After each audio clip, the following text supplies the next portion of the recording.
Muy buenos días a todos. Es un placer compartir esta mañana con ustedes en esta jornada importante sobre la medicina centrada en la persona. Agradezco al comité organizador de esta jornada, ¿no? Y en especial a un maestro y amigo mío que es el doctor José Luis Calderón de Acaba. Gracias a él estoy compartiendo estos momentos con ustedes. Y bien, vamos a tocar un tema muy importante en el contexto de lo que conocemos como medicina centrada en la persona, cuya perspectiva actualmente se ha difundido enormemente en todos los aspectos, como por ejemplo el tema de la calidad en la atención de salud, en los ámbitos de medicina familiar, de atención primaria, y más aún en temas como ahora el que conocemos en los modelos de atención de pacientes crónicos. Vamos a ir un poquito comprendiendo este tema, ¿no? Pero ¿de dónde viene este concepto de toma de decisiones compartidas y hacia dónde caminamos?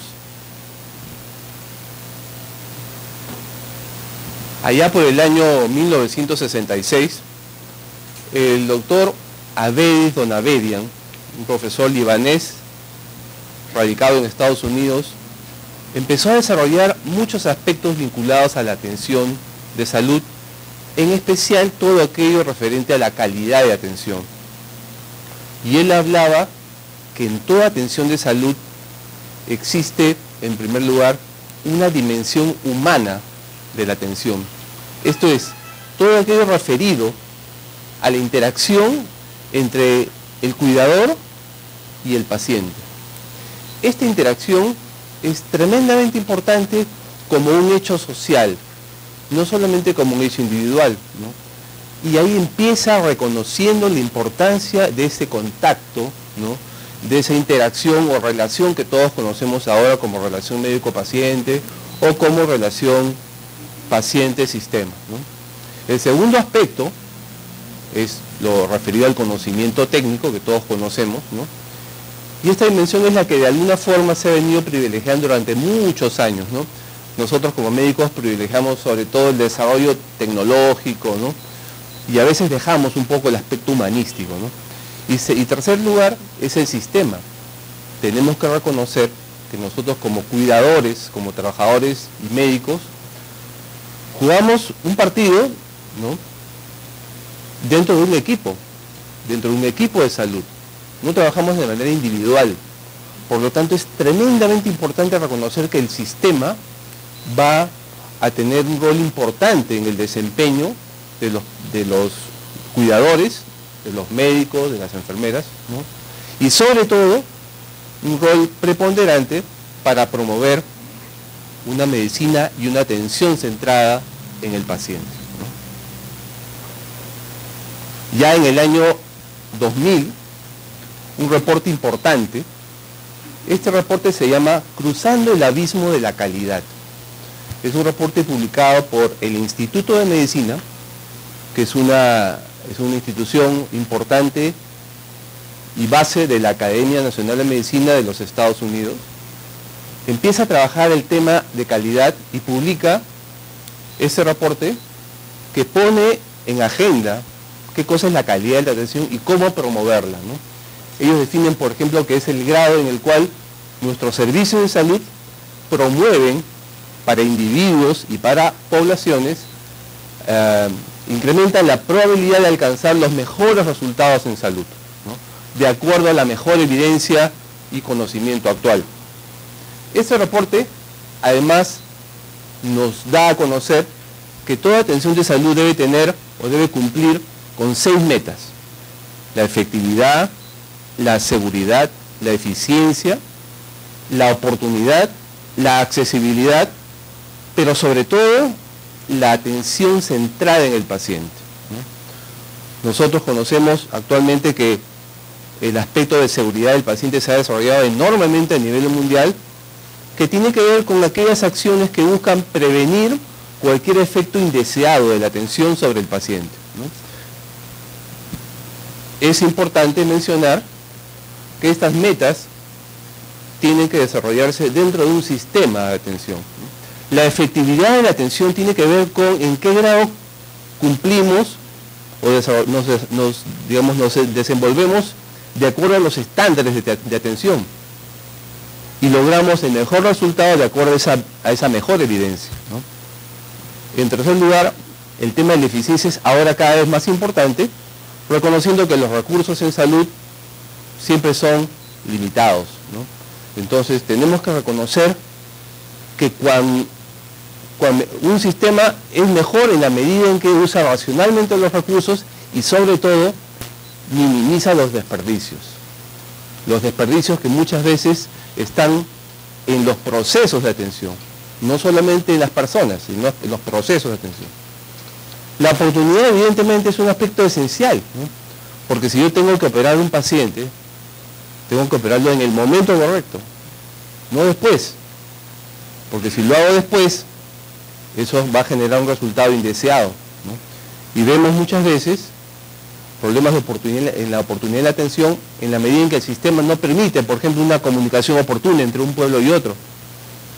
Los problemas de transferencia de pacientes son cada vez un dolor de cabeza en los sistemas de salud en Latinoamérica y en el mundo, ¿no? Y finalmente la accesibilidad tiene que ver con un concepto desde algo muy simple como tener el acceso a un especialista en un establecimiento de salud, por ejemplo, a un cirujano de rodilla especialmente capacitado para manejar ligamentos, ¿no? Desde ese punto hasta tener pues una red de servicios integrados que permitan atender el nivel de atención primaria, ¿no? O el nivel de pacientes, la demanda de pacientes crónicos, por ejemplo, ¿no? Que tenemos una gran cantidad de pacientes crónicos, ¿no?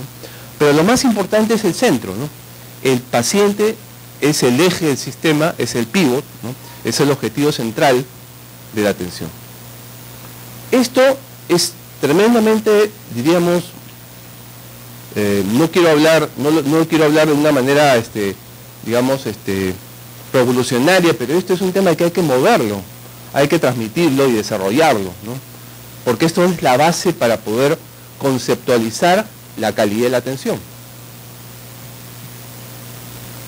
En la atención centrada en el paciente, entonces, hay un adagio nuevo que dice así: nada acerca de mí sin mí. Muchas veces se toman decisiones y el paciente no está enterado, no está comunicado, ¿no? Este es un adagio muy importante. Y evidentemente, en este aspecto, yo como paciente merezco tener una serie de condiciones en mi atención, y en esto inicialmente se ha venido trabajando todo el concepto de la ética, ¿no? Tenemos cursos de ética, tenemos desarrollos importantes de la ética y de la bioética, donde todos conocemos, por ejemplo, ¿no? Los principios bioéticos, ¿no? Que nos rigen, ¿no? Y donde, por ejemplo, la beneficencia es un tema importantísimo, ¿no? La justicia, la no maleficencia, pero sobre todo yo quiero resaltar acá un tema importante, que es la autonomía del paciente. La autonomía como la capacidad que tiene toda persona en decidir lo mejor para sí mismo. Y por lo tanto, tiene derecho a que se respete su voluntad, ¿no? Un ejemplo en este aspecto que se hace muy práctico es el consentimiento informado, por ejemplo, ¿no? El consentimiento informado es una expresión genuina, ¿no? De entender y respetar la autonomía del paciente, ¿no? Y donde evidentemente el médico debe tener y ejercer un pleno respeto a la decisión, sea cual fuera del paciente, ¿no? Entonces, vemos que entonces este tema de atención centrada en el paciente viene desde todo un desarrollo de la calidad de la atención, ¿no? Forma parte de unos conceptos multidimensionales, ¿no? Y ahora entendemos que la atención centrada en el paciente es aquella atención que establece una alianza entre el personal de salud, médicos, enfermeras, los pacientes y sus familias. Es importante tomar en cuenta acá las familias también, ¿no? como aquellos colaboradores, aquellas personas que comparten la vida con el paciente y que merecen igual consideración. Esta alianza lo que busca es asegurar que las decisiones de manejo respeten los valores, necesidades y preferencias de los pacientes, de manera tal que ellos puedan recibir la mejor información, puedan recibir el mejor soporte que ellos necesitan de manera individual y sobre todo que se les permita participar en su propio cuidado. Como ustedes pueden ver, no solamente hablamos de medicina centrada en la persona, sino hablamos de un concepto más de la atención, ¿no? Un concepto más práctico en el sentido en que esa atención puede ser recibida del médico, del terapista, de la enfermera o de cualquier cuidador, cualquier actor clave del personal de salud. Este concepto tiene varios componentes y esta es la piedra angular de lo que es la atención centrada en el paciente. Número uno, la dignidad y el respeto. Y ese es un concepto totalmente importantísimo, ¿no? Reconociendo que el paciente tiene una condición inherente desde el punto de vista filosófico, ético, ¿no? Que el paciente no es una cosa, no es un ser humano que tiene voluntad, decisión, acción, ¿no? Y tener la decisión de no hacer nada tampoco, ¿no? Este concepto es clave. En algunas condiciones, por ejemplo, las condiciones hospitalarias, la dignidad del paciente pasa por cosas tan simples como, por ejemplo, que reciba los cuidados de enfermería básicos, ¿no? Hace poco ha habido un incidente importante en Reino Unido, en un hospital de cuidados crónicos, donde hubo un grupo de sucesos que realmente constituyeron una afrenta contra la dignidad del paciente. Pacientes crónicos en cuidado crónico estuvieron por días con signos exteriores evidentes de descuido, ¿no? Que comprometían inclusive su higiene corporal. Y eso fue realmente una gran preocupación que llevó a generar todo un movimiento en pro de mejorar la calidad y la atención centrada en el paciente. El segundo concepto es la información compartida, que tiene que ver con esa capacidad que tenemos los que interactuamos en esta relación médico-paciente o enfermera-paciente, ¿no? Esa información que nosotros tenemos que compartir, porque como todos conocemos, desde el punto de vista ético, el médico busca el mejor bienestar del paciente. Bueno, esto hay que compartirlo, hay que explicarle al paciente, al diabético, yo quiero lo mejor para ti, por eso es que tenemos que tomar tal medicina, o tenemos que empezar insulina, por ejemplo, ¿no? Entonces el paciente debe recibir la información sobre su salud, pero sobre todo aquella que necesita entender para poder pasar a un siguiente nivel en la atención. Es importante, por ejemplo, esto no solamente en la atención ambulatoria, es en la atención hospitalaria, en la atención de emergencia, por ejemplo. Yo muchas veces la emergencia tengo que explicar al paciente que de manera apropiada que no tenemos las condiciones para atenderlo, ¿no? Y tenemos que hacer el esfuerzo para poder moverlo a otro hospital, ¿no? Y coordinar ese traslado. Entonces, la información permanente es importantísima, ¿no? O el paciente, por ejemplo, que está siendo operado, si hay un problema en la cirugía, tengo que informar a la familia que está afuera.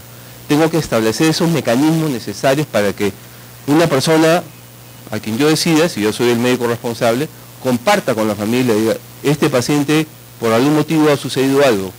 Entonces muchas veces los pacientes reclaman porque no les brindamos la información que ellos solicitan y que ellos merecen recibir, ¿no?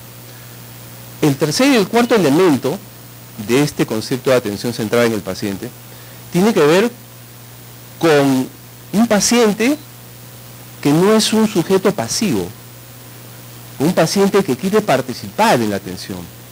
Es decir, es un paciente no el de antes, que recibía información y cumplía las órdenes, no. Es un paciente que quiere ser incluido en el proceso de atención, ¿no? Es un paciente, por ejemplo, diabético, que te pregunta, necesito saber, doctor, ¿por qué usted quiere darme insulina? ¿Cuál es el motivo? ¿No? Porque yo sé que la insulina genera daño en los riñones, por ejemplo, ¿no? Entonces yo tengo que incluirlo y evidentemente establecer un mecanismo de comunicación horizontal con el paciente, donde yo reconozco su derecho a recibir información, pero sobre todo establezco el espacio de diálogo apropiado para que el paciente participe.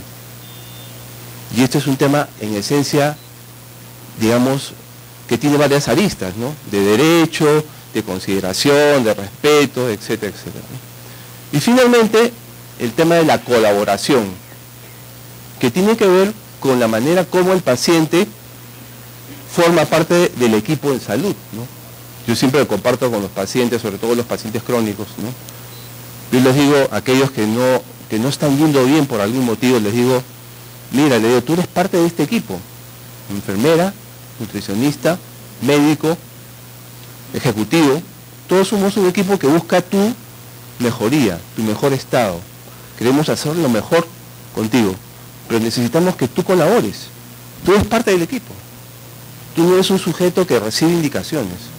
Tú tienes decisiones, ¿no?, que hacer, pero en base a lo que nosotros vamos armando, ¿no? Entonces, esto es muy importante porque le cambia completamente la mirada, ¿no?, a aquella medicina en la que el paciente recibía indicaciones y cumplía, ¿no? Y si algo salía mal, bueno, pues en realidad era un tema como se dice, del destino, ¿no? Ahora el paciente que colabora, que participa, es aquel paciente que se beneficia mejor, que tiene mejor satisfacción en la atención. Es el paciente que tiene una experiencia como paciente mucho mejor. Es el paciente que va menos a la emergencia. Es el paciente que se cuida más, está mejor empoderado y por lo tanto va a colaborar y va a cumplir mejor las indicaciones que él necesita, ¿no? Entonces, estos 4 elementos son claves en el tema de atención centrada en el paciente.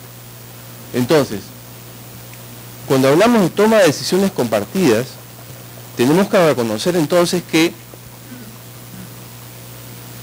cada elemento, el cuidador, el entorno, el paciente, tienen condiciones que reconocer, ¿no? Y una de aquellas son las metas y preferencias del paciente. Disculpen que no se ve muy bien acá, pero hay que saber qué cosa es lo que los pacientes buscan, ¿no? Qué cosa es lo que los pacientes esperan de la atención, ¿no? ¿Qué esperas, por ejemplo, con tu cirugía plástica? Con una cirugía de la que sea, ¿no? ¿Cuál es tu expectativa, ¿no? Número 2, el contexto biopsicosocial. Este contexto es extremadamente importante tomar en cuenta, ¿no? Sobre todo en los pacientes crónicos. Ahora tenemos una nueva tendencia en salud. Por ejemplo, hace poco hemos conocido lo que se llama la transición epidemiológica, ¿no? Nuestros países tienen cada vez más pacientes crónicos con enfermedades de larga data y menos problemas infecciosos. Pero ahora hay una nueva tendencia, hay una cuarta ola. Es que las enfermedades crónicas se van a presentar, pero ahora en la población de menor edad. Vamos a tener pacientes crónicos, pero ya a una edad a partir de los 40 o 35. De esta manera vemos pacientes crónicos, hipertensos, con colesterol alto, con cáncer, ¿no?, con VIH, ¿no?, cada vez más temprano en los grupos etarios, ¿no? Entonces son pacientes que tienen problemas crónicos y que tienen una capacidad de entender mejor, una capacidad de tomar decisiones y poder decidir mejor sobre su salud. Y por último, el tema de la evidencia clínica, que es un tema totalmente importante, ¿no? Tenemos que siempre utilizar la mejor evidencia disponible, de acuerdo a los estándares internacionales, de acuerdo a los estudios clínicos, de acuerdo a las experiencias, a los comités de expertos, ¿no? Entonces, mirando un poquito el panorama, ¿no? El paradigma actual todavía es aquel en el cual el médico decide el plan de acción con el paciente y lo implementa con la mejor intención. Nosotros buscamos la mejor forma de ayudar al paciente. De hecho, este es un esfuerzo genuino de los profesionales de la salud, sobre todo los médicos, ¿no? Sin embargo, muchas veces no comunicamos, no brindamos la información apropiada, ¿no? Y aún cuando podemos, ¿no? El sistema muchas veces nos impide los tiempos en la atención o el propio conocimiento que nosotros como cuidadores tenemos de este aspecto, ¿no? ¿Okay? Entonces es importante, es muy importante empezar a reconocer cuál es en qué nos movemos actualmente y hacia dónde caminamos, ¿no? En una publicación importante, el año 2012, les preguntan a los pacientes, ¿qué desean los pacientes?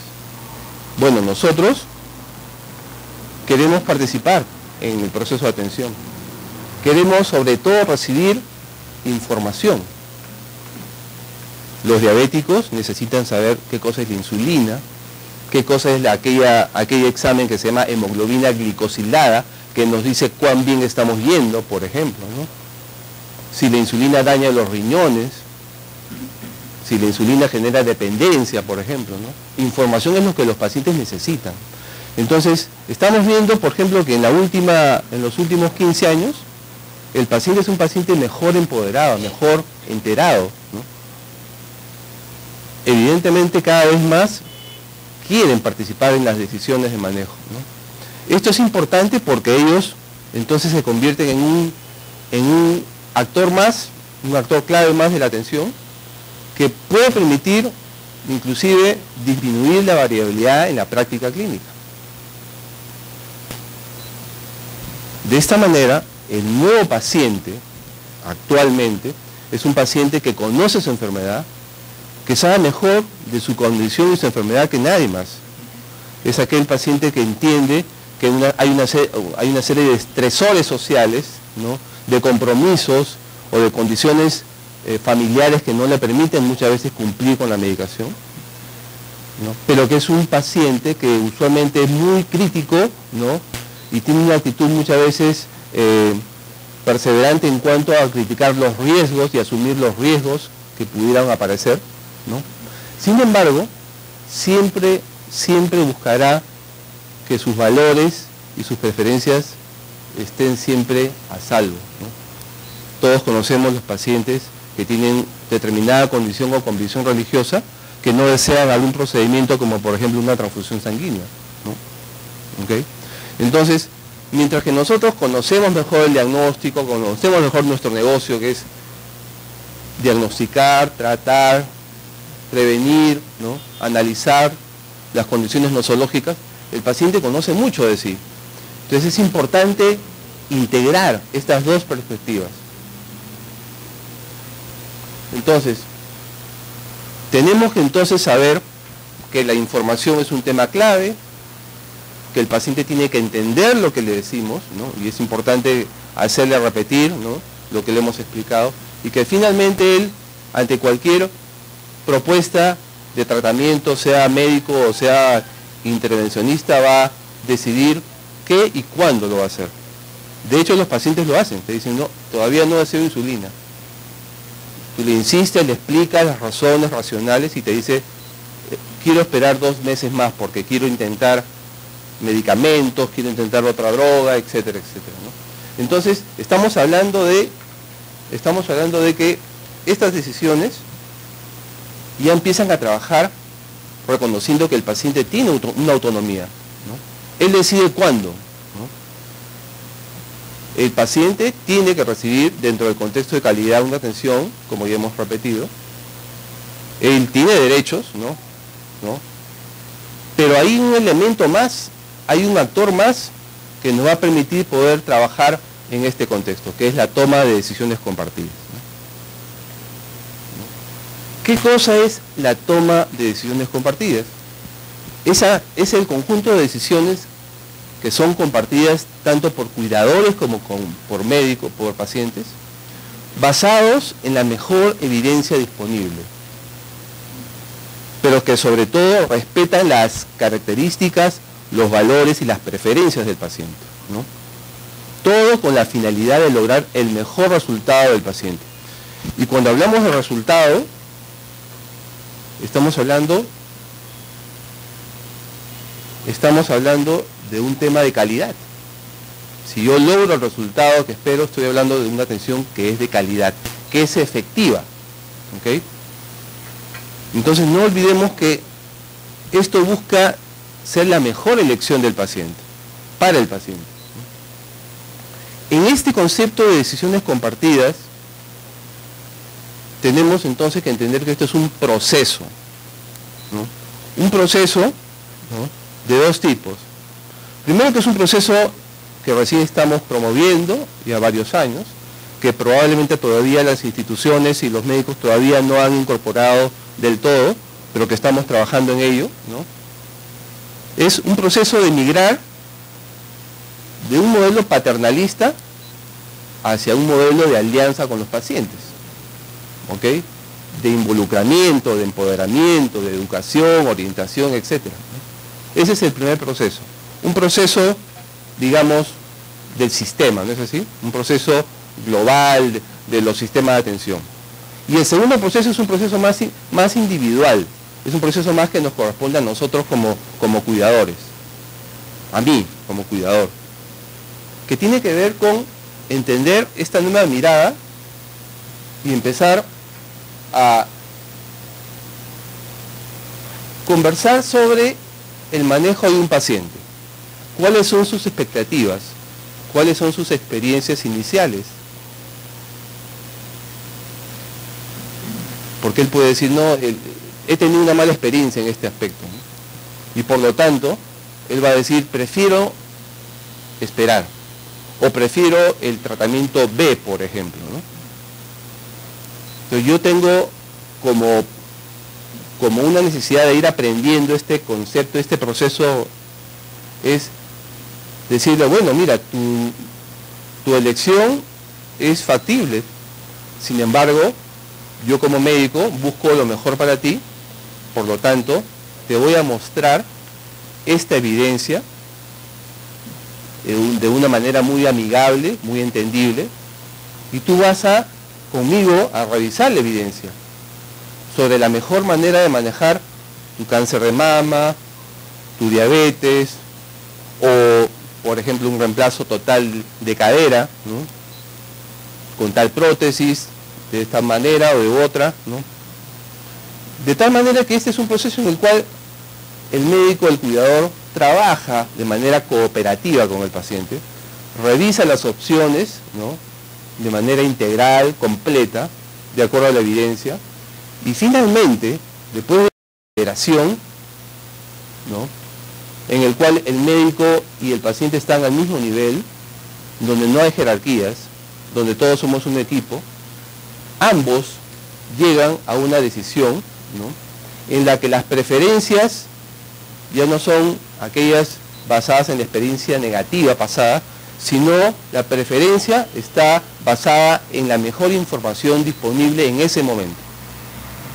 Por lo tanto, ambos van a tomar una decisión informada, una decisión que le conviene al paciente y en la cual nosotros como actores claves promovemos su ejecución.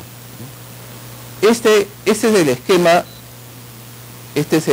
la molécula clave para entender lo que es la toma de decisiones compartidas, ¿no? Y eso es lo que estamos buscando permanentemente trabajar en nuestras clases, en nuestros seminarios, con los alumnos, con los residentes, ¿no?, con todos aquellos que están trabajando en pro de la salud del paciente, ¿no? De hecho, los cirujanos tienen un gran reto, por ejemplo, porque ellos tienen que trabajar muchas veces, ¿no?, teniendo experiencias con los pacientes, hay pacientes con mucha experiencia negativa, ¿no? Entonces el cirujano tiene que trabajar, tiene que hilar fino para lograr que él comprenda que la mejor manera de operar, por ejemplo, un absceso, ¿no?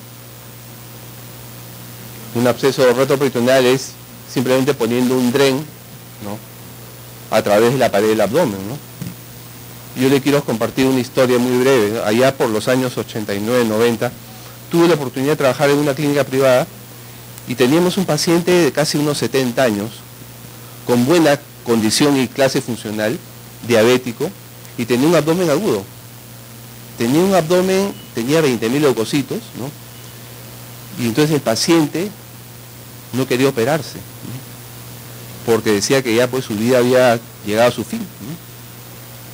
El cirujano de aquel entonces, discutiendo con el paciente, llegó a la mejor decisión y tomamos una buena decisión.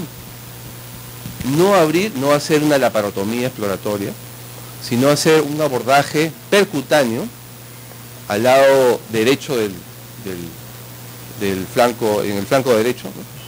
Y a través de esa intervención se logró reducir, digamos, se logró controlar el cuadro infeccioso, la sepsis intraabdominal, ¿no?, y prepararla para una cirugía posterior, ¿no?, que iba evidentemente a definir de manera definitiva, ¿no?, controlar de manera definitiva el problema infeccioso, ¿no? Esa experiencia para mí fue muy importante, muy emblemática, porque yo aprendí aquel entonces de la experiencia del cirujano, de cómo manejar esa información con el paciente y cómo llegar a un destino común, ¿no?, en pro del paciente. Probablemente todos sabíamos que si ese abdomen era abierto, venía la sepsis, el estrés quirúrgico, cuidados intensivos, etcétera, etcétera, ¿no? De modo que cuando uno trabaja este tema de toma de decisiones compartidas, tiene entonces que mirar cada escenario en particular, ¿no?, cada atención. Este es un paciente diabético, este es un paciente que se va a operar, ¿no?, pero sobre todo tiene que mirar algo que se llama la atención sensible a preferencias. Y ustedes dirán, preferencias, pero que el paciente prefiere, por decir, no operarse de apendicitis. No, el paciente muchas veces prefiere lo que no debe. Nosotros tenemos que inducirlo, comprometerlo, ejercer un liderazgo, una influencia positiva, para que el paciente muchas veces cambie esas preferencias, ¿no?, porque son preferencias basadas en experiencias negativas, ¿no?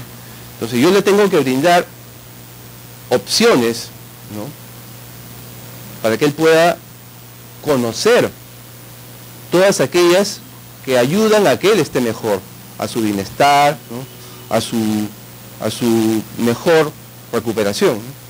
Y eso lo vemos muy frecuentemente, sobre todo en cirugía, por ejemplo, ortopédica, ¿no? Muchos pacientes deciden una cirugía artroscópica de un ligamento y muchas veces no quedan bien por algún motivo, ¿no?